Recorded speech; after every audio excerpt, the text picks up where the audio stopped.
Joining us now to talk about the failed attack and more are four key senators, and let's get right to it. Senator Arlen Spector, Pennsylvania, you've heard our reporting and the comments from the congressman and the senator. Do you have anything to add about the specific incident or what we need to do in the fight in the war on terror? The full-body examining device is with us, and it should have been used. There could be a simple pat-down, and this fellow could have been detected. We've got to sharpen up our procedures all around to figure out when we get notice from a man's father and the embassy knows what is pursued. Senator Lieberman tosses out a fascinating idea when he talks about preemptive action.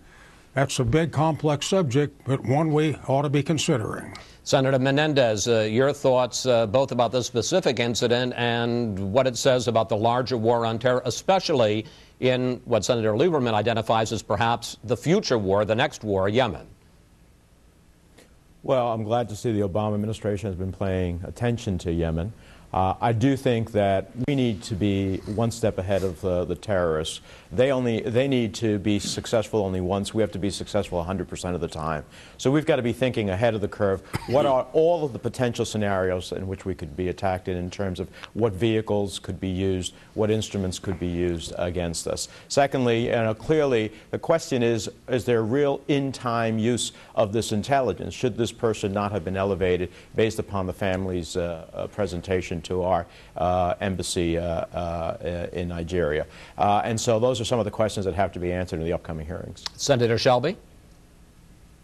I believe this is a jolt for us. This is probably more than a wake-up call, noticing what happened at Fort Hood and others. We have come a long way since 9/11, but we've got a long way to go. We've got to, I believe, get better at sharing information between the State Department, people who issue visas, and law enforcement, Homeland Security, the FBI, and so forth that track these people. We can do better, but this war is going to go on 50 years. We better wake up again. And Senator Demint, you heard Congressman Hoekstra just say that the Obama administration had downplayed the war on terror, had not done as good a job as it should have in connecting the dots. Your thoughts? Well, Chris, I am concerned because it's related to another issue that we're dealing with now in the Senate.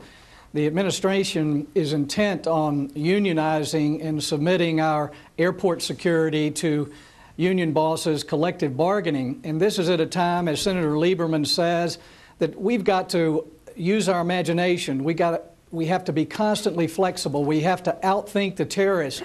And when we formed the airport security system, we realized we could not use collective bargaining and unionization because of that need to be flexible. Yet that appears to be the top priority now of the administration.